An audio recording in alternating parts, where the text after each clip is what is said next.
Quer ser colunista do My News? Quem é membro do canal agora pode escrever artigos de opinião no nosso site. Seja membro do My News, vem pro time! Oi, tudo bem? Eu sou Antônio Tabet e este é o Segunda Chamada, hoje com Mara Luque, Pedro Doria, Lilian Tharram e o ministro do STF, Gilmar Mendes.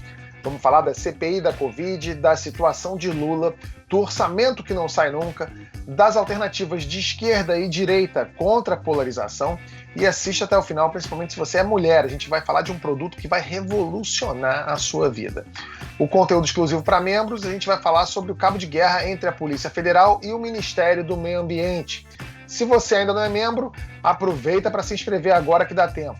Você pode ver com a gente a nossa área VIP, além de conteúdos exclusivos. Você tem desconto no Clube do Livro e destaque aqui no nosso chat. E vamos que o Segunda Chamada de hoje está só começando.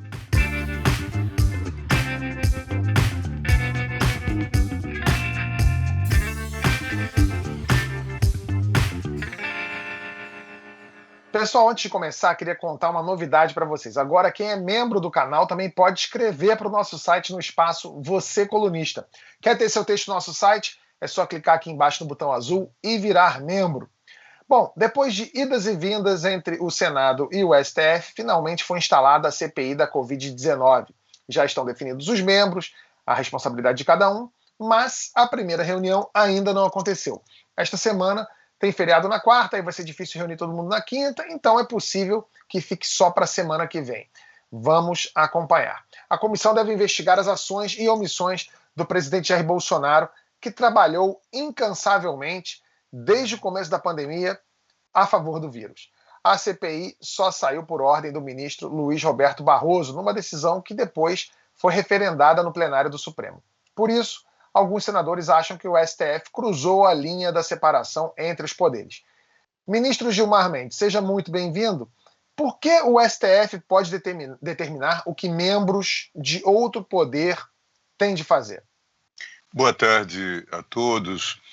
Sem dúvida nenhuma, essa é uma pergunta interessante, que traduz também, como vocês sabem, uma jurisprudência já pacífica, acho que do Supremo, desde 2005. O entendimento de que a CPI é um instrumento de defesa e de atividade, especialmente da minoria. Por isso que se exige um número razoável de assinaturas, mas com esse número pode se instalar. E se disse, inclusive, que há um direito subjetivo das minorias de postular essa instalação. E foi isso que ocorreu, foi a avaliação que o ministro Barroso fez a partir do número de assinaturas e também do objeto determinado que identificou e, por isso, determinou a sua abertura. Esse é o papel, às vezes ingrato, do Supremo Tribunal Federal, de fazer esse controle e mesmo de exercer essa função que se destaca no universo do direito constitucional e da jurisdição constitucional como um papel contra-majoritário. Nesse caso, o que se está a reconhecer é um direito da minoria. Esse descontentamento dos senadores pode resultar em uma reação, Pedro? Você acha que agora sai a CPI da lava-toga? Não tenho a impressão de que a CPI do Judiciário sai, não. Eu acho, Tabet, que, na verdade, esse é um jogo sempre de conveniências, evidentemente. Afinal de contas, já saiu que o presidente do Senado, o senador Rodrigo Pacheco, estava tentando articular umas indicações aí e tinha essa carta que tem algum tipo de utilidade. Agora, para um Congresso dominado pelo Centrão, ter uma CPI contra o presidente, na verdade, aumenta o poder de fogo deles. A oposição vai tentar, evidentemente, cavar a maior quantidade de sujeira relacionada ao presidente que pode ser cavada. E o Centrão vai usar isso como arma. Olha, a gente controla ou a gente não controla? Como é que a gente faz? No fim das contas, o jogo é esse.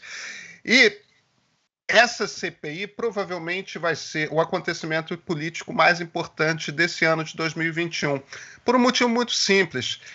Porque se ela desgasta demais o presidente da República, mesmo que não desemboque num processo de impeachment, pode fazer com que seja, mesmo que haja uma recuperação econômica no primeiro semestre do ano que vem, como alguns levantam a hipótese de acontecer, o desgaste grande demais já pode fazer com que o presidente Jair Bolsonaro seja uma carta fora do baralho para chegar ao segundo turno em 2022. Quer dizer, o sucesso dessa CPI se mede de várias formas. Para o Centrão, é uma arma a mais contra o presidente. Para a oposição, é a oportunidade de tirar o presidente do jogo da sucessão presidencial. Algo de interessante certamente vai acontecer.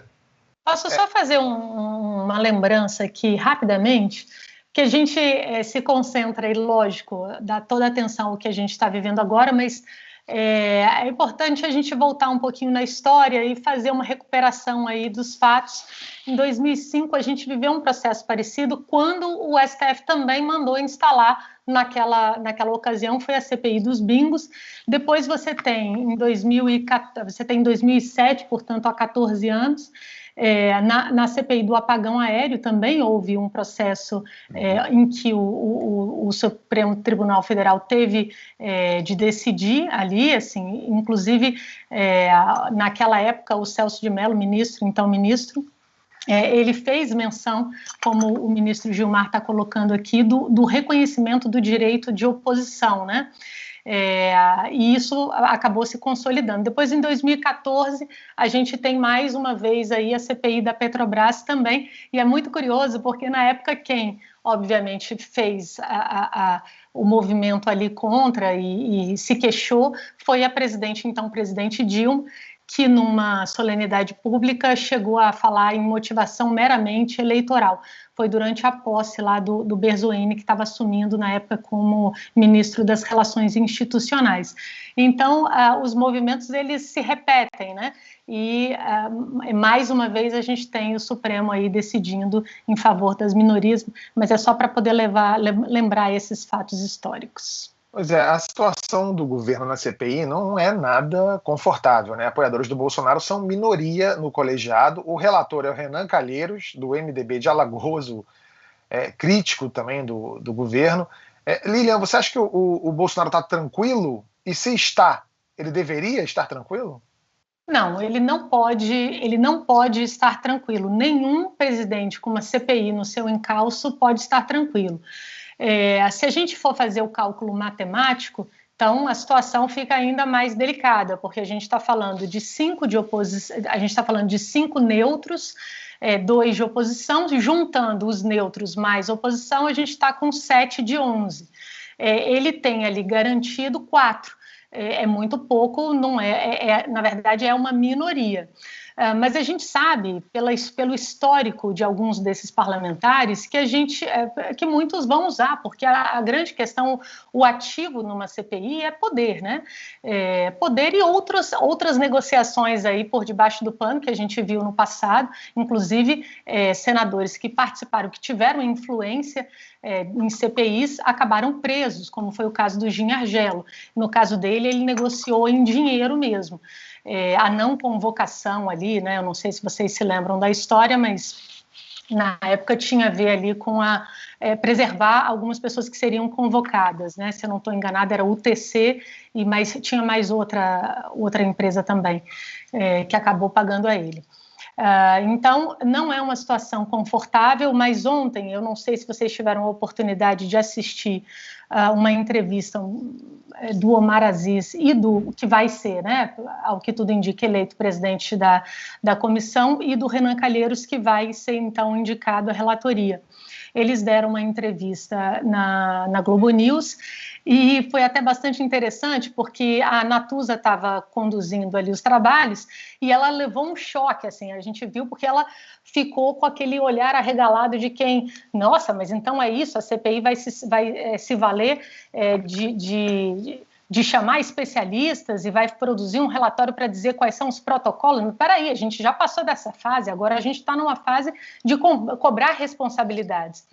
Então, eu acho que, sem querer, o presidente da CPI acabou indicando ali que ele está meio ensaboado nessa situação.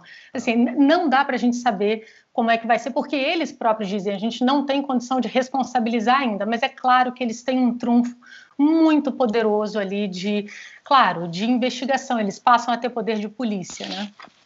Antes de voltar para o ministro, só quero falar com a Mara rapidinho. A CPI pretende convocar muita gente do governo para depor. O atual ministro da Saúde, o Marcelo Queiroga, os 3 antecessores dele, Pazuello, Taixe, o Mandetta, também devem ser chamados. Ernesto Araújo, ex-ministro das Relações Exteriores, e até o Paulo Guedes também deve ser convocado. Mara, quem mais deveria estar preocupado além do Bolsonaro? Ou desse pessoal, quem está mais com uma alça de mira apontada para a testa? O ministro Pazuello, sem dúvida nenhuma, porque era o ministro da Saúde, enfim. Só que os trabalhos da CPI vão começar, né, pela parte das vacinas. E ele tem aquele episódio da vacina que ele faz a compra da Coronavac e o presidente desautoriza e ele fala, manda quem pode, obedece quem tem juízo. Agora, o que eu acho interessante é que essa CPI, na verdade, ela pode ser o catalisador de uma avalanche de, finalmente, o presidente ser cobrado e ser responsabilizado por essa quantidade de mortes. E aí, ministro, eu queria lhe perguntar, hoje no programa O Almoço do My News, lá estava o ex-ministro Temporão com a Miriam, e ele falou, olha, está se criando a associação dos parentes das vítimas da Covid. Quer dizer, essas pessoas sabem, e aí você vai ter ex-bolsonaristas ou não, enfim, ou atuais, mas que famílias perderam várias pessoas, e estão perdendo, está aumentando esse número. Quer dizer, essas pessoas se dando conta de que com vacina, né, como a gente vê agora o número de idosos caindo da contaminação porque já estão vacinados, enfim, sabendo que se o governo tivesse agido, enfim, essas mortes não precisavam ter ocorrido. O senhor imagina, ministro, que vai vir finalmente uma cobrança em série ao governo, ao próprio presidente, judicialmente, por conta, para responsabilizar por conta dessas mortes? Eu imagino que sim, que certamente haverá muita discussão em torno dessa temática. Nós já vimos, acho que um pequeno filme, um trailer dessa questão em Manaus, né, quando houve a falta de oxigênio e tudo mais, e eu vi, por exemplo, o próprio procurador-geral tomar uma ação, pediu um inquérito no Supremo Tribunal Federal. Vocês vão se lembrar, ali se falou que pelo menos 50 pessoas morreram por falta de oxigênio nos hospitais. E aí vem toda aquela discussão sobre aviso ao Ministério da Saúde, que não teria sido diligente o suficiente. Então tem essas provas que estão sendo discutidas. Veja, aqui, além da responsabilidade civil, nós podemos ter caracterização de responsabilidade penal, né? Podemos estar falando não só de omissão de socorro, mas eventualmente até mesmo de homicídio, né? Nós podemos, se houve algo deliberado nesse sentido. No que diz respeito à pandemia em geral, e aí a compra de vacina, isso já precisa ser mais adequadamente caracterizado. Mas certamente vamos ter desdobramentos desse quadro e vai depender sempre da documentação, desses elementos aí que a mídia tem trazido. Mas, de fato, é um quadro bastante grave ao qual nós devemos prestar atenção. Uma curiosidade minha, ministro, ultimamente eu tenho tido a impressão de um maior protagonismo do Supremo nos assuntos nacionais. Hoje mesmo, além da CPI, a gente vai falar de outro tema que tem relação direta com a Corte, a decisão sobre as condenações do ex-presidente Lula. É só impressão minha ou o STF tem mesmo assumido essa frente? Isso é o quê? É uma reação aos ataques bolsonaristas ao Supremo ou alguém precisava mesmo segurar o timão deste enorme navio desgovernado chamado Brasil? Eu tenho a visão de que o modelo que nós temos hoje de controle de constitucionalidade, Dória é especialista nisso, permite um acesso enorme ao Supremo Tribunal Federal. E isso foi uma reação, inclusive, ao modelo fechado que nós tínhamos anteriormente. Qualquer partido político com um representante pode fazer uma ação direta de inconstitucionalidade, uma ação direta de inconstitucionalidade por omissão, uma DPF, portanto, para discutir os vários assuntos que têm lastro constitucional. Por isso, até um dia, alguém me perguntou, numa dessas conversas aí com vocês, jornalistas, disse, mas há uma bancada do PSOL ou da Rede no Supremo Tribunal Federal? Porque eu noto que eles ganham muitas ações. Nenhuma bancada, eles precisam de advogados, né, que focalizam um dado tema e levam ao Supremo Tribunal Federal. O ministro Moreira Alves contava, Tebet, que o Jamil Haddad, que foi presidente do Partido Socialista Brasileiro, como há de se lembrar, ele dizia que preferia ir ao Supremo Tribunal Federal do que à Câmara dos Deputados, porque lá ele aprendia, de alguma forma, algo para fazer com as suas ações. Agora, há um quadro muito característico. Se nós olharmos, eu até tenho chamado, mimetizando o que os portugueses falam daquela jurisprudência a partir de 2008, 2009, da crise econômica que eles tiveram, eles chamam de jurisprudência da crise. Se vocês olharem, nós temos também, uma jurisprudência da crise. Praticamente todo o ano passado, nós passamos discutindo a temática da saúde. E há uma má fama do Supremo Tribunal Federal dizendo que o Supremo atrapalha o governo, que não permite o governo governar. Não é verdade. Se vocês olharem, muitas medidas foram tomadas para viabilizar a governabilidade e a governança. Por exemplo, em algum momento não se sabia como votar as medidas provisórias e o governo não queria votá-las. O Supremo disse, não, tem que votar, mas não precisa formar comissão. E dispensou lá a exigência da comissão, lá do 62, parágrafo 9º. Foi do ministro Alexandre de Moraes, que também é muito acusado de ser responsável por atrapalhar o governo aqui ou acolá, que suspendeu a aplicação de medidas ou de normas da Lei de Responsabilidade Fiscal para permitir, portanto, que o governo aplicasse aquela coisa do orçamento de guerra. Então, na verdade, o tribunal tem participado muito dessas questões. E um outro tema que é muito caro aos ataques governistas, que é essa questão da federação. Vejam vocês, a União, Estados e Municípios, todos eles formam esse tríduo, né, esse triunvirato que administra o SUS. Mas a União passou a ser uma grande ausente, como vocês já apresentaram. E o que o Supremo disse? Que estados e municípios, eventualmente, poderiam tomar medidas em consonância com as diretrizes da OMS para assentar, por exemplo, o isolamento social. Mas o Supremo não proibiu a União de atuar. Isso a gente precisa sempre esclarecer. Né? Isso que virou um discurso governista. O que o Supremo disse é que, na ausência da União, estados e municípios que administram hospitais teriam que ter a primazia de decidir nessa matéria. Então, ministro, o que o senhor está falando é o que o Tebet disse, quer dizer, o Supremo tomando uma posição, uma vez que a gente está nesse caos. A gente pode falar. Caminhão descontrolado. Outro dia eu vi uma figura assim que eu achei muito interessante. É um caminhão descendo uma ladeira sem freio, né? Então... Eu acho que quando se fizer, o historiador aí do futuro, quando fizer um balanço dessa fase, vai poder reconhecer um papel muito marcante e positivo, eu espero, do Supremo Tribunal Federal nessa governança da crise. Acho muito difícil, né? Se vocês vão rir de me dizer, era possível piorar? Eu acho que era.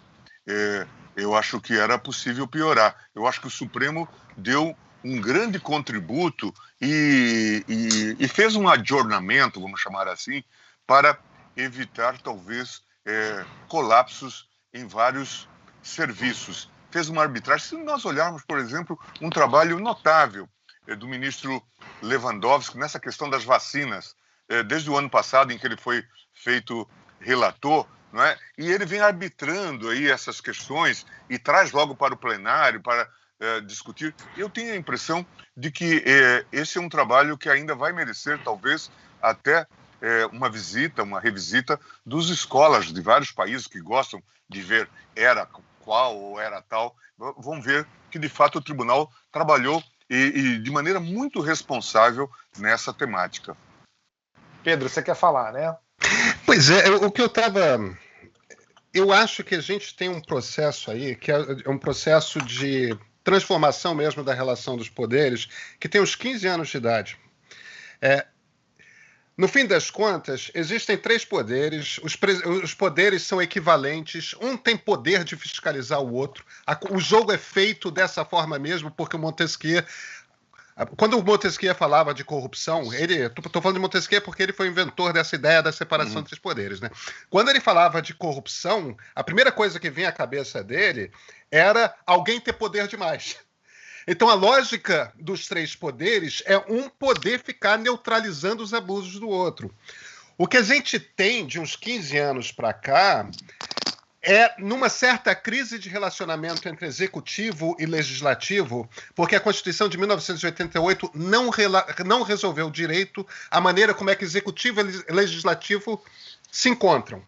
Então, virou essa máquina viciada de troca de favores, troca de cargos, tudo mais, as coisas não são claras.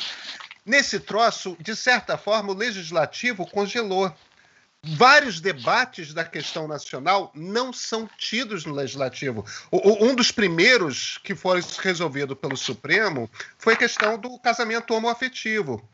Normalmente, o ideal teria sido que o Congresso Nacional tivesse se manifestado, legislado.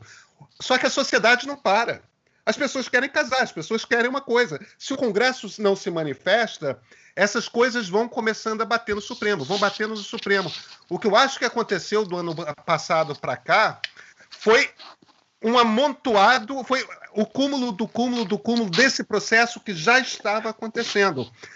No fim das contas, se executivo e legislativo não se manifestam, se eles não agem, a sociedade não para. E é por isso que as coisas vão sobrecarregando e terminando no Supremo para o Supremo decidir. Mas isso vem, me parece, da falta de decisão, de definição dos outros poderes. Eu só queria, talvez até concordar um pouco com o Pedro, que nós temos uma formação de base parlamentar bastante complexa, como todos sabem, e que deu ensejo a esse trabalho do Sérgio Abranches sobre o chamado presidencialismo de coalizão. Quando nós temos mais de 20 partidos representados no Congresso Nacional, quando as 2 maiores bancadas, no caso, PSL e PT, têm alguma coisa como 50 e poucos parlamentares, né? Portanto, para chegar a 513, nós estamos muito distantes, o que obriga a algum tipo de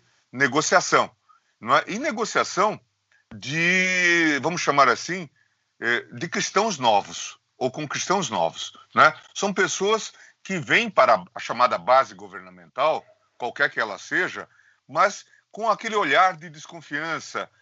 Lilian já falou sobre isso, né?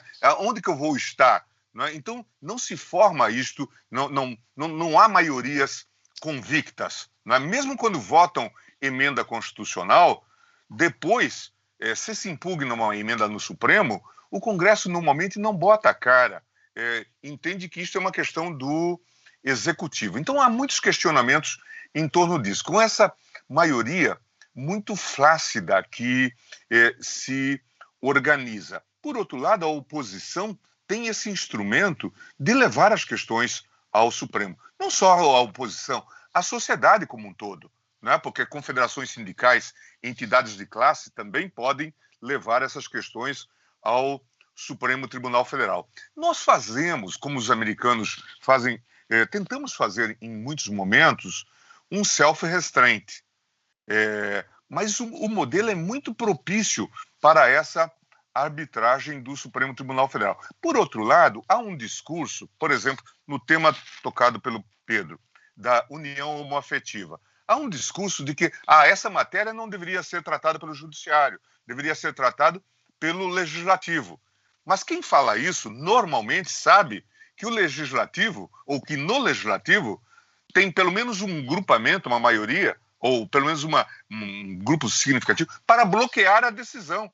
Portanto, eles sabem que evangélicos, mais católicos, mais alguns grupos conservadores, não vão permitir que essa matéria seja deliberada. E então o tema vem para o Supremo. Como também a questão recente, que foi trazida pelo nosso decano, ministro Celso de Mello, a questão da criminalização da homofobia, em que ele fez 2, 3 sessões mostrando quão grave era essa prática no Brasil, e nós acabamos por fazer, então, essa consideração. Agora, quanto ao debate sobre como fica a tripartição de poderes, o René Marsic, que é um importante filósofo do direito e professor austríaco, contemporâneo de Kelsen, ele dizia que a gente caminhava no pós-guerra, no pós-segunda guerra, de um chamado Estado legislador para um Estado do juiz, vom Gesetzesstaat, né, zum Richterstaat. Por acaso, porque esse tema tem repetido, veja que eu estou aqui com uma obra do professor Bernd Hütters, Die Heimliche Revolution, vom Rechtsstaat zum Richterstaat, do Estado de Direito para o Estado do Juiz, em que é uma obra relativamente crítica desse fenômeno. Mas só para confirmar um pouco aquilo que o Pedro falou, e certamente a gente tem que estar muito atento a isso para também não esvaziar o sistema de tripartição dos poderes. É muito doido, né, que a gente viva num país que vote tão mal e tão mal educado que o STF precise ocupar o lugar do legislativo na hora de defender interesses de minorias, né? Eu gostaria de aproveitar só para não perder a oportunidade. Ainda ontem eu tive conversas com pessoas que viram minha entrevista no Estadão e aí começaram a mandar sugestões. Eu, desde o governo Temer, que tenho dito que talvez a gente devesse discutir no Brasil uma reforma política, e a gente vem se esforçando no eleitoral para ajudar nessa coisa da reforma. Agora o ministro Barroso tem se engajado bastante nisso, mas eu gostaria de deixar com vocês, depois, se for o caso, a gente aprofunda, a ideia de discutirmos um eventual experimento de parlamentarismo. O ex-presidente Temer está se empenhando, enfim, ele fala nisso recorrente. Pois é, nós conversamos muito. Há um texto que a gente trabalhou junto e chegamos até pensar em apresentar. O presidente Temer chegou até a pensar em mandar essa proposta como emenda para deixar como um legado para reflexão, que é a ideia de um semipresidencialismo, em que o presidente seria eleito. É o modelo português, o modelo francês. Aí há várias nuances que nós podemos discutir, mas talvez isso atendesse um pouco essa questão da governabilidade e a administração passaria para uma maioria congressual. É claro que há pressupostos para isso, redução talvez do número de partidos representados no Congresso Nacional e tudo mais, mas eu acho que a gente precisaria discutir essa sistemática de sistema de governo. Acho que o senhor tem conversado com parlamentares sobre isso? Essa ideia ficou aí. Eu não quero que ninguém discuta isto num contexto de casuísmo, né? Não acho, isso não é para ser feito contra ninguém. Eu acho que a gente deveria pensar isso em prol e em favor do Brasil. Veja, vamos lá, vocês são muito mais experientes do que todos nós nessa observação do sistema político, mas dos 4 ou 5 presidentes, né, que passaram por aí, né, desde 88, 89, né, só 2 ou 3 terminaram o mandato, né? 2 terminaram por impeachment. Então isso sinaliza até, eu escutei uma vez na Suécia que alguém disse, vocês estão parlamentarizando o presidencialismo, né? De alguma forma vocês estão interrompendo o mandato do presidente, né, como se fosse um voto de desconfiança do sistema parlamentar. E você vê hoje, por exemplo, na Europa, praticamente o regime presidencial, ele não dá as caras, pelo menos não no modelo puro americano que nós adotamos e que gera tantos problemas. Então, talvez nós devêssemos discutir isto com seriedade, claro, para o futuro, para novas eleições. Eu sempre que recebo a visita de pessoas de partidos políticos, eu sempre coloco esse tema. Mas quando há no partido político alguém que é viável em termos de candidatura, a ideia desaparece, né? Ela não se fortalece. Mas eu acho que a gente poderia contribuir para essa reflexão. Quando a gente constata que o sistema funciona mal, ou às vezes muito mal, como disse o Tabet, talvez a gente devesse ceder à tentação de pensar fora da caixinha. Só para reforçar o que o ministro Gilmar está comentando e concordando com ele, isso é um tema sobre o qual o Brasil devia pensar muito seriamente. A República Democrática que a gente teve antes, que foi a República que começa com a eleição do general Dutra, só o Dutra e o Juscelino terminaram seus mandatos também. Todos os outros, a gente teve presidente derrubado por golpe, a gente teve renúncia, a gente teve suicídio, né? A sucessão do Getúlio antes do JK foi uma confusão, foram 3 presidentes diferentes. Quer dizer, a gente tem uma instabilidade nesse nosso presidencialismo brasileiro que tem uma hora que vai ter que cair a ficha que está na nossa cultura. Esse sistema não se estabiliza no Brasil. E, por outro lado, Pedro, me permite todos, é interessante que a boa experiência da monarquia constitucional com Dom Pedro II, em que operou um modelo parlamentar, não que eu seja saudosista da monarquia, veja, daqui a pouco sai, mas eu digo assim, a democracia constitucional é cantada em prosa e verso por autores importantes de direito comparado como um modelo bem sucedido de monarquia parlamentar, monarquia constitucional, com esse estadista hoje justamente reconhecido, que foi Pedro II. Tem tempo para uma perguntinha bem rápida? Claro, Lília, pode fazer. Tá, a propósito aí da entrevista que o senhor concedeu nesse domingo para o Estadão, a gente está falando aqui da questão política entre poderes, mas me chamou bastante a atenção o fato de o senhor dar uma chamada ali, o senhor colocou que o STJ não cumpriu adequadamente o seu papel. Claro que a gente está falando aí, eu imagino que seja em torno da questão do Lula. E eu queria, se o senhor pudesse dizer se é isso mesmo. Recentemente também, aí para uma entrevista para o Metrópolis, o senhor falou que o TRF4 precisava se posicionar, que era um silêncio ali, não sei se o senhor usou o termo constrangedor, mas enfim, são 2 posicionamentos, aí o senhor não está se colocando em relação a outro poder, mas está falando dentro do próprio judiciário. É isso mesmo? O STJ errou, o TRF4 está sendo omisso? Eu tenho a impressão que vocês acompanharam essas informações que vieram aí da Vaza Jato, spoofing e tudo mais. E há coisas ali muito graves, gravíssimas. E aí tem essa discussão meio folgada, tipo assim, não se provou. Ainda esses dias um subprocurador, aparentemente em combinação com um delegado, que acabou depois sendo demitido, ele apresentou, diz, olha, os tribunais não podem conhecer porque é prova ilícita e coisa do tipo.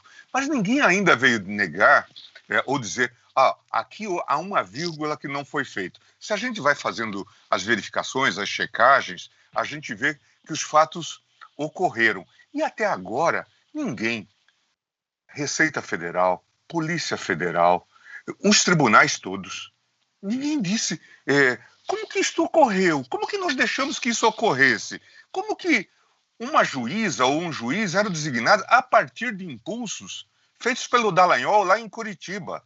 Quer dizer, como que o TRF não se pronuncia sobre isso? Como que o STJ, que administra a Justiça Federal, não se pronunciou sobre isso? Há um órgão muito caro no sentido mesmo do termo, que é o CJF, Conselho da Justiça Federal, que administra a Justiça Federal. Ninguém parece que foi chamado às falas até agora para dizer, gente, vamos explicar. Eu não estou preocupado agora com punição. Se alguém vai ser punido ou não. Quer dizer, mas nós deixamos isso ocorrer nas nossas barbas. Um procurador combinando com o juiz ou dizendo, vamos deixar esse cara preso porque assim ele delata. E tudo combinado. E tudo estava tranquilo. Ou essas pessoas, eu acho que nós temos que discutir. Veja, aquelas pessoas, morreu o neto do Lula, o irmão do Lula, a mulher do Lula, e as pessoas fazendo piada. Que tipo de gente nós produzimos? Quer dizer, que tipo de recrutamento nós fizemos? Que tipo de gente nós estamos trazendo para dentro do aparato da justiça? Então, isto precisa ser dito. E isto precisa ser corrigido. Por isso que eu acho que todos nós temos a ver com isso. Eu até, Lilian, quero dizer também que eu até compreendo que... Porque essa estrutura que teve com participação da imprensa, se formou uma estrutura totalitária, que vazava informações, que denegria a imagem das pessoas. Veja o que se fez com aquele juiz Marcelo Navarro, que veio sob a onda de suspeita de que ele vinha para votar a favor de Marcelo Odebrecht. E ele foi massacrado. E se abriu um inquérito, um grande erro, não gosto de falar de mortos, mas um grande erro do nosso colega ministro Fiori. A pedido do Janot, abriu-se um inquérito contra o ministro Falcão, presidente do tribunal, e contra esse Marcelo Navarro. Isso levou à derrocada qualquer resistência que pudesse haver no STJ. Mas é só para a gente saber que, de fato, essa chamada República de Curitiba representou um projeto totalitário entre nós, que precisa ser... Ministro. Sim. Pedro, só um segundinho, desculpa te interromper, só para a gente contextualizar, porque a gente estava falando de um assunto e partiu para outro, só para explicar para quem está assistindo a gente aqui, que o ex-presidente Lula foi preso em abril de 2018, passou 580 dias na carceragem da Polícia Federal em Curitiba, e agora em abril de 2021, 3 anos depois, o STF decidiu dar razão para a defesa de Lula, que desde 2016 dizia que os processos do ex-presidente não deveriam ser julgados no Paraná, na tal República de Curitiba. As condenações foram anuladas por 8-3, mas o julgamento ainda não acabou. Na quinta-feira, os ministros devem voltar a discutir sobre a suspeição de Sérgio Moro, isto é, decidir se ele foi parcial em outros processos do Lula, e o Moro já foi considerado suspeito no processo do Triplex pela segunda turma. Agora a defesa quer a mesma decisão para outros casos, como o do sítio de Atibaia. Pode falar, Pedro. Ministro, primeiro, se o senhor me permite, uma contestação e, na sequência, uma pergunta sobre o papel do Supremo. Eu acho que tem uma questão aí nos vazamentos, que é uma coisa que se tornou, principalmente por parte do PT, um discurso continuado. Vazavam para a imprensa, vazavam para a imprensa, vazavam para a imprensa. Esse é um debate que em democracias existe há algumas décadas, e em lugares, na Europa, nos Estados Unidos, esse tipo de questão sequer se levanta mais. A autoridade... Se um funcionário público tem a obrigação de manter um segredo, essa é uma responsabilidade do funcionário público. Agora, a partir do momento que ele vaza uma determinada informação para a imprensa, o papel do jornalista é tornar aquilo público. Não é a responsabilidade dele manter esse tipo de segredo. Eu só quero, eu acho, ministro, que existem muitas questões que a gente pode debater, sim, a respeito do papel da imprensa no que vem acontecendo no Brasil de 2013 para cá. Agora, publicar informação que é vazada, se alguém comete algum tipo de crime, é quem vaza, não é o jornalista que publica. Isso posto, uma questão a respeito da questão da avaliação por parte do Supremo de que o juiz Sérgio Moro, ex-ministro da Justiça, então juiz Sérgio Moro, não era competente para julgar a questão do ex-presidente Lula. Essa decisão não veio tarde, não? Eu não estou entrando no mérito da decisão, não. Estou partindo do princípio de que a decisão esteja correta. Não era da competência de Curitiba julgar o ex-presidente Lula. Tudo certo. Lula foi preso por quase 2 anos. Esquece que ele foi presidente da República. Ele foi preso durante quase 2 anos. Ele foi proibido de participar de uma eleição na qual ele tinha chance de chegar à presidência da República. Quer dizer, houve uma interferência na vida dele e houve uma interferência de igual gravidade na vida política do país. O Supremo não tomou essa decisão muito tarde, não? Não, acho que sim.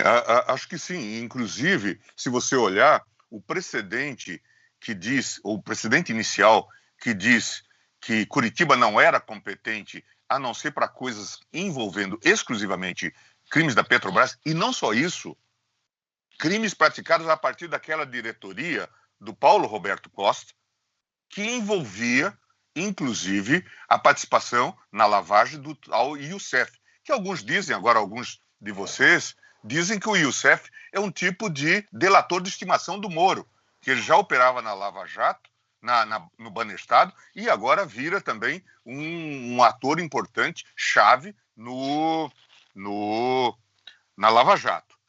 Sem dúvida, acho que essa matéria já poderia ter sido suscitada. Como também há problemas, nós já deveríamos ter decidido o caso, porque vocês se lembram que ficou aquela perplexidade sobre o julgamento do habeas corpus ou da ADC, ou só do habeas corpus, naquele caso do Lula.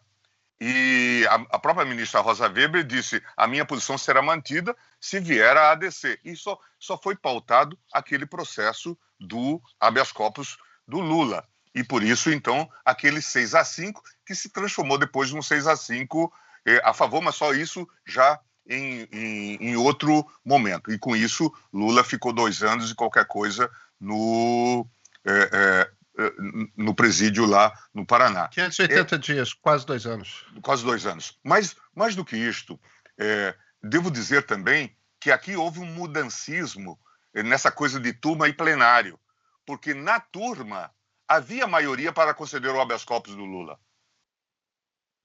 Com o meu voto, com o voto do ministro Celso, com o voto do ministro Toffoli, e o ministro Fachin fez o movimento de levar a matéria para o plenário. Portanto, também isso não fala bem de nós, fala da responsabilidade do Supremo Tribunal Federal. Os senhores sabem, eu estou aberto à crítica e, claro, vivo fazendo autocrítica. Então, em relação à imprensa, eu não quero nenhuma responsabilização da imprensa por receber informações que eventualmente foram vazadas, vazamentos ilícitos. Nem quero que a matéria não seja publicada.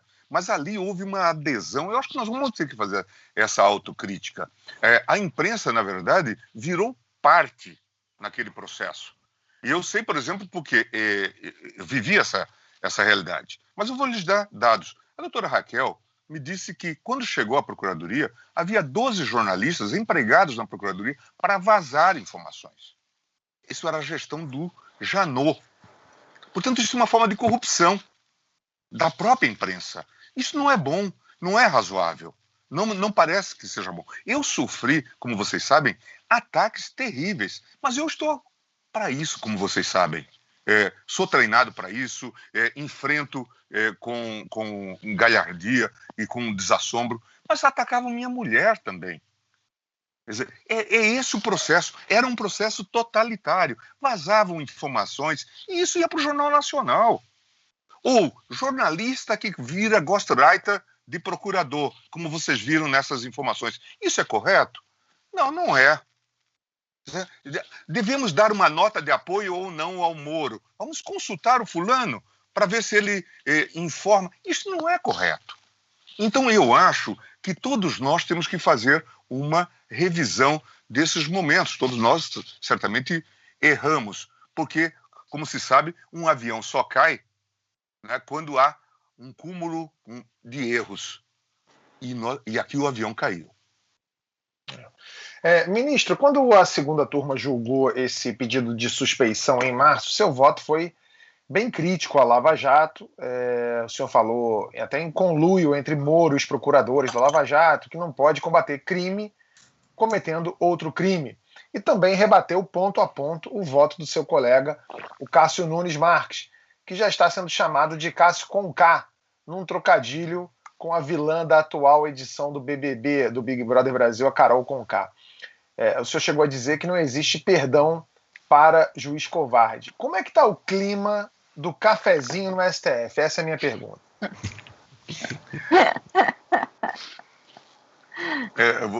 Vocês sabem que eu sou assim, bastante enfático, né? Às vezes um pouco mais que enfático nos debates.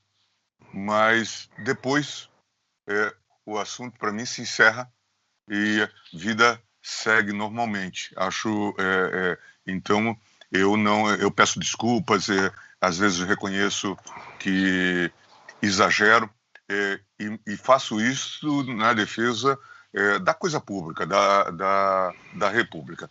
Fiz isso recentemente, vocês viram, nesse debate que tivemos na quarta-feira, a propósito da questão dessas idas e vindas de processos que o ministro Fachin propiciou, esse processo do Lula, esse HC, vai para o pleno, volta para a turma. Não me parece que isso deva ficar em sigilo. É preciso que as pessoas saibam que há esse tipo de expediente, e isso deve ser considerado. Mas, assim como eu sou, às vezes, forte nas críticas também, eu procuro ser justo e pródigo nos elogios. Reconheci méritos na decisão agora, por exemplo, do ministro Cássio, ao arquivar o pedido de impeachment do ministro Alexandre. Também havia um pedido em relação a mim, que também ele arquivou. Elogiei o ministro Fachin por ter tido essa iniciativa, ter tido a decência de ter tomado a decisão que tomou nessa matéria de Curitiba, ainda que alguém possa dizer que é tardia, né?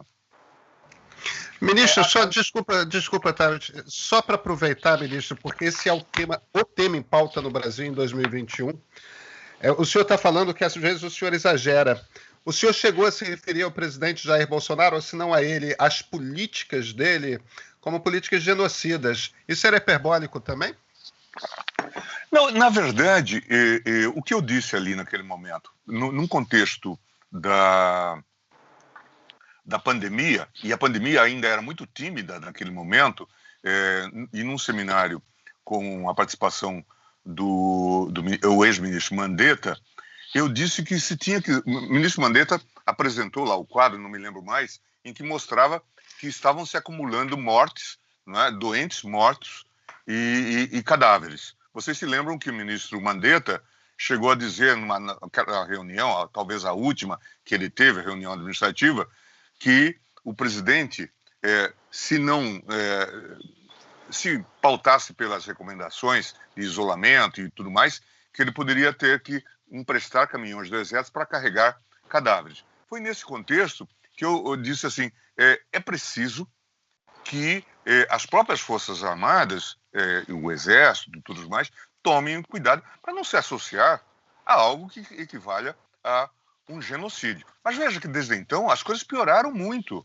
Pioraram muito. Então, e na semana passada, ministro, o senhor disse, só para complementar o que o Pedro colocou, o senhor, durante o julgamento dos templos, o senhor disse que o Brasil é um pária internacional no enfrentamento à Covid.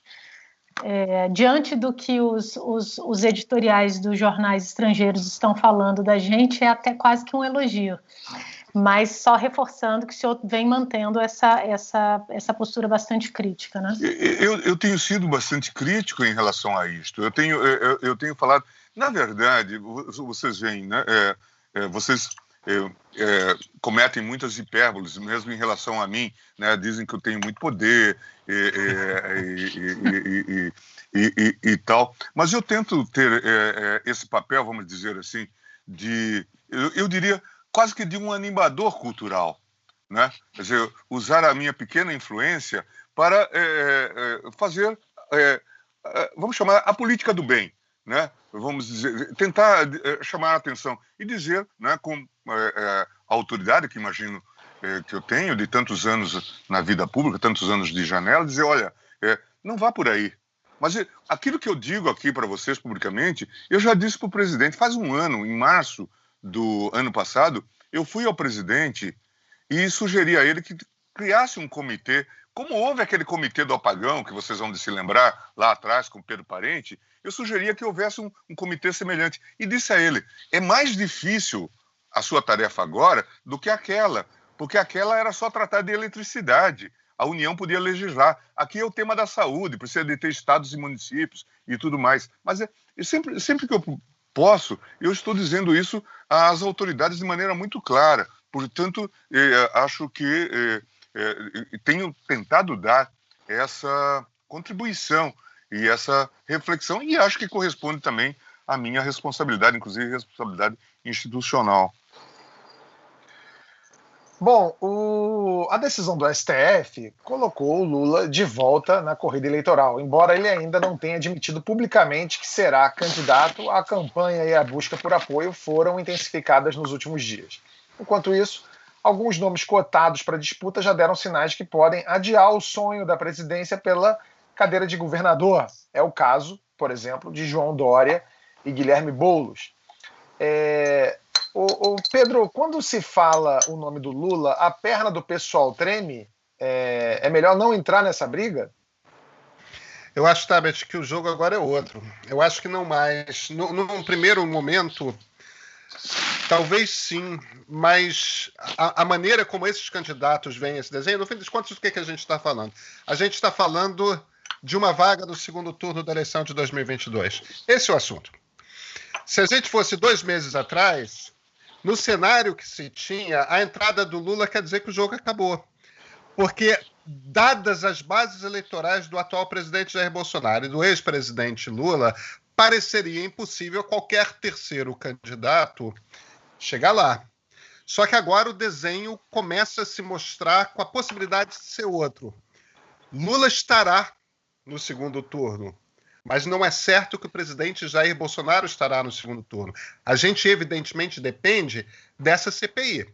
A gente depende de como que a pandemia vai evoluir. Mas existe uma chance, um jogo com o qual todos jogam, de que pode ser que um terceiro tenha uma chance de chegar. Tanto que você vê, existe já um movimento do Ciro Gomes caindo para o centro e paquerando, ainda que de longe, direita. Por quê? Porque ele já parte do princípio de que não é na esquerda que ele chega, não é via esquerda, por conta da presença do Lula, que ele chega ao segundo turno. E eu tuitei agora há pouco, isso deve ser uma notícia que vai começar a circular nos próximos dias, aqueles 6 candidatos que fizeram a carta manifesto em defesa da democracia no dia 31 de março, que são os principais candidatos, os principais presidenciáveis, com exceção, evidentemente, do Lula, que estão na oposição, eles devem assinar agora, nos próximos 2 dias, provavelmente no dia 21, uma nova carta. O texto dessa carta já está essencialmente pronto, que é uma carta que tem os princípios com os quais todos eles concordam. Isso é o caminho para a formação de uma chapa única. Não necessariamente, mas isso é uma mostra evidente de que a conversa está em curso e todos compreendem que a gente está num momento especial da história e que se houver uma fragmentação muito grande do leque de presidenciáveis, nesse momento é ruim para todos eles. Só unidos eles têm chance de chegar ao Palácio do Planalto. Então, algum tipo de conversa está acontecendo. É cedo para a gente afirmar que isso vai acontecer ou não. Mas aquilo que era considerado absolutamente absurdo de existir 2 meses atrás, 3 meses atrás, em dezembro, não é mais. O Ciro Gomes está conversando a sério com o ACM Neto, presidente do DEM, para tentar uma união de centro-esquerda-direita. O Ciro parece disposto a qualquer negócio para se contrapor ao Lula. Ele disse numa entrevista ao Globo que hoje viajaria com mais convicção ainda para Paris do que fez no segundo turno de 2018 e que nunca mais fará uma aliança com o PT. Marina Silva deu uma entrevista ao J-Info que fala que a Rede, PV, PSB, PDT e Cidadania podem apoiar uma candidatura única. A declaração iniciou uma especulação sobre uma possível chapa Ciro-Marina ano que vem. Lilian, uma união assim pode botar água no chope só do Bolsonaro ou do Lula também? Olha, só quero fazer antes de avaliar isso, assim, o Ciro sempre morrendo pela boca, né? Que o problema, ele até tem, ele sempre chega ali como um candidato com força, chega perto da eleição, mas aí ele começa, a fazer os exercícios verborrágicos e acaba ficando isolado dentro desse contexto aí que precisa de uma aliança forte e bastante ampla para ele conseguir colocar água no chope, seja do Bolsonaro, seja do Lula. Eu vou citar uma pesquisa recente, a mais próxima que a gente tem, foi divulgada na semana passada pelo Poder 360. Se juntar o Ciro, o Huck, o Amoedo, o Dória, o Mandetta, que fazem parte desse centro que eles estão chamando, né, de frente aí democrática, mas eu ainda vou colocar o chorinho do Moro, tá? Se juntar todos eles, a gente está falando de 26 pontos. A pesquisa aferiu ali um empate técnico, Bolsonaro e Lula, 34 para o Lula, o que foi uma surpresa, e 31 para o Bolsonaro.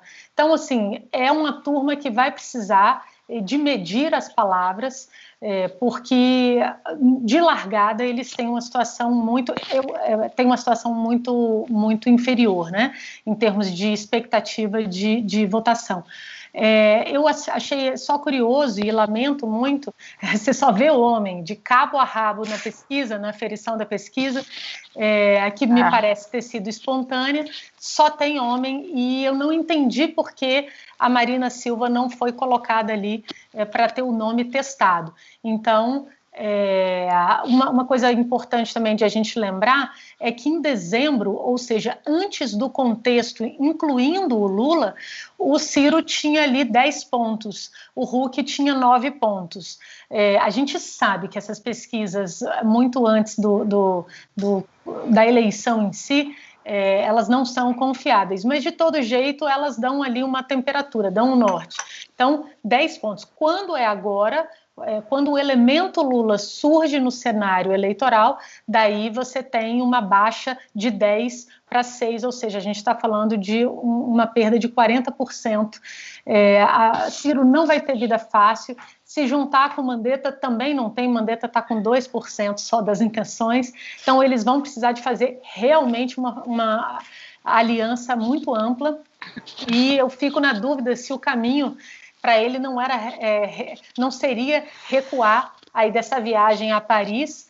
Não sei se ele vai no saguão, de repente, sentar para conversar com o Lula, não, porque talvez seja o caminho mais rápido para ele voltar a um contexto de poder. Mara, qual a combinação de alianças você acha que é ideal para tentar enfrentar esse universo com Lula e Bolsonaro no segundo turno? Eu não vou dizer qual é o que eu acho que é ideal, mas o que eu tenho apurado é que tem andado mais essa que o Pedro falou aí do Ciro com o Mandetta. E aí você pensa, mas é muito diferente, não tem convergências econômicas, por exemplo, a economia, você tem o DEM mais liberal e o Ciro mais desenvolvimentista. Como a Lilian falou, o Ciro, como ele se expressa, como ele fala, ele acaba dando uma imagem até diferente do que ele é. Porque, por exemplo, o Ceará,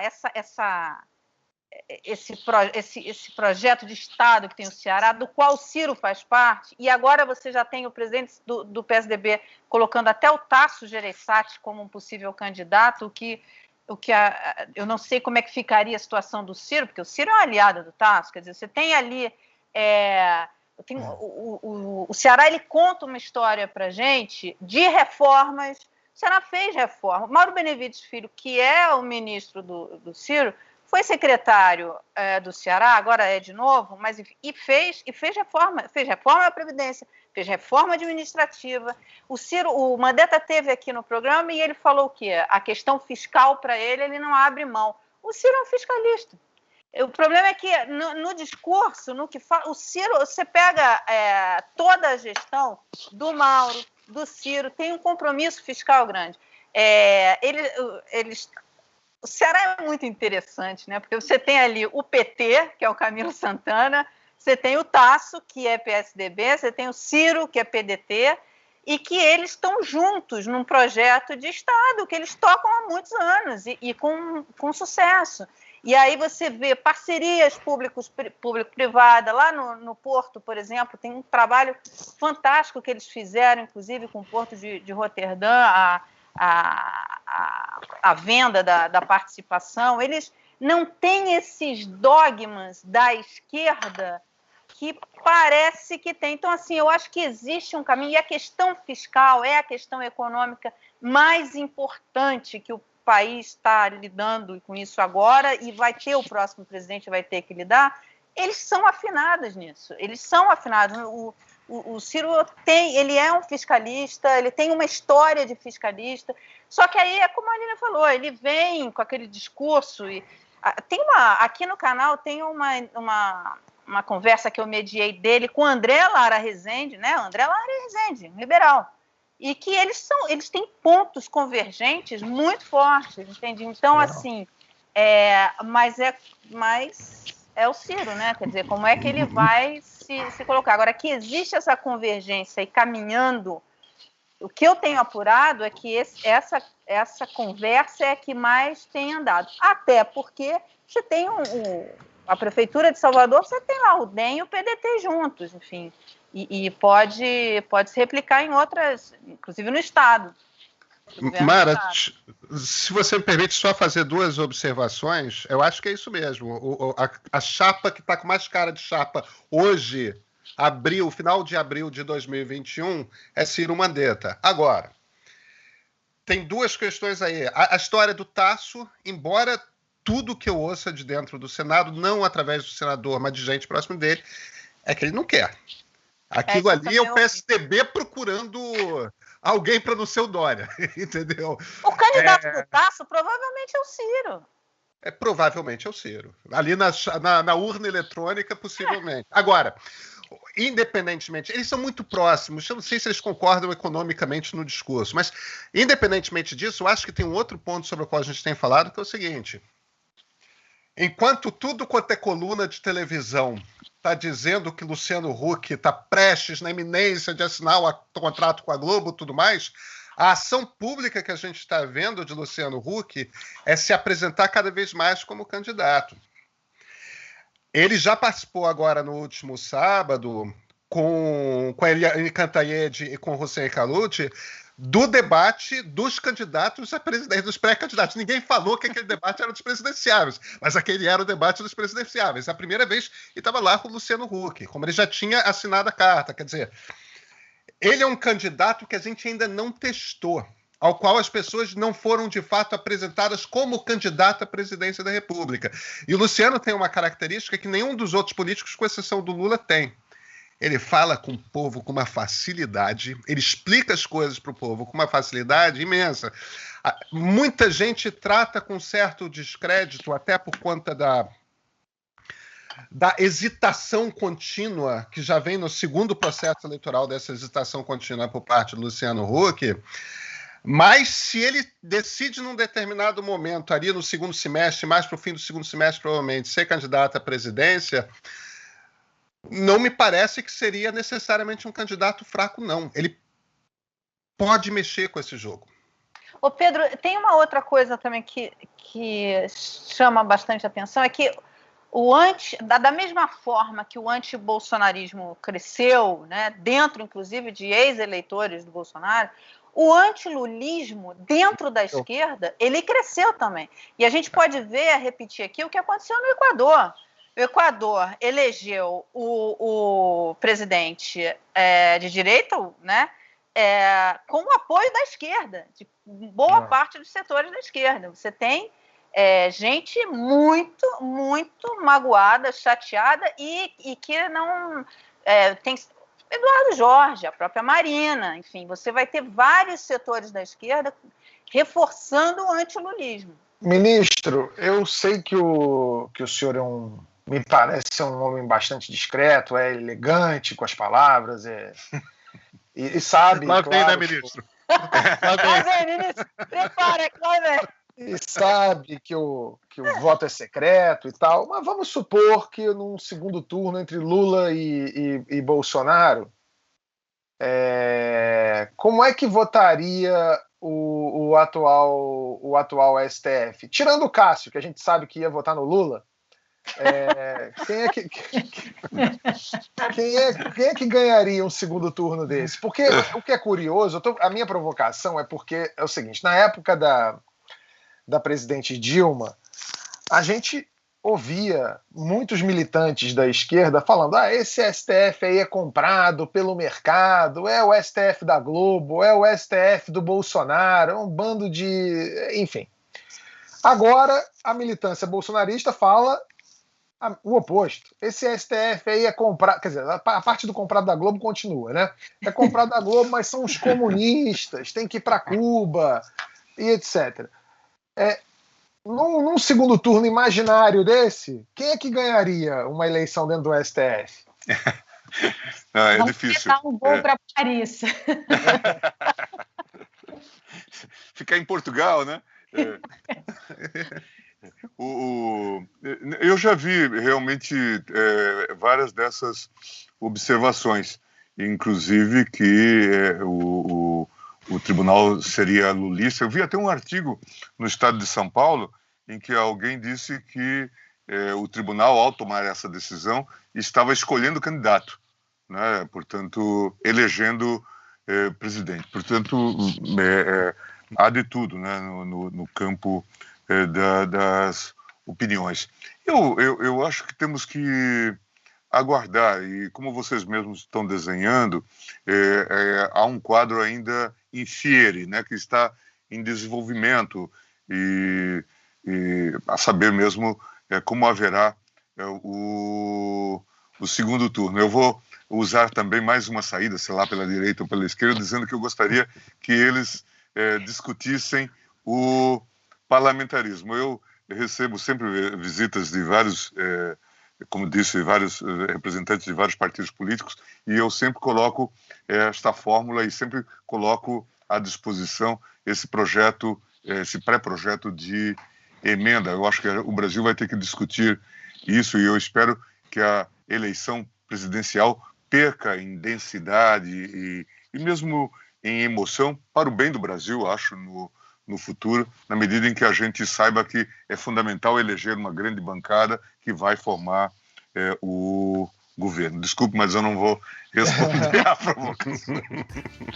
Olha só, gente, o nosso bate-papo aqui foi ótimo. O primeiro bloco do Segunda Chamada fica por aqui. Se você é membro do canal, pode acompanhar mais um pouquinho da nossa conversa. A gente vai falar da boiada do ministro Ricardo Salles, que continua passando sem previsão de parar, o orçamento de 2021, que a gente ia falar no primeiro bloco, mas ficou tão movimentado o programa que a gente não teve tempo de falar, e a tal dica para as mulheres. Se você não é membro, é só clicar no botão azul aqui embaixo. Vem acompanhar esse papo com a gente. Para quem não é membro, a gente fica por aqui. Até semana que vem, mas para quem é membro, mais um pouquinho, a gente já volta. Até já.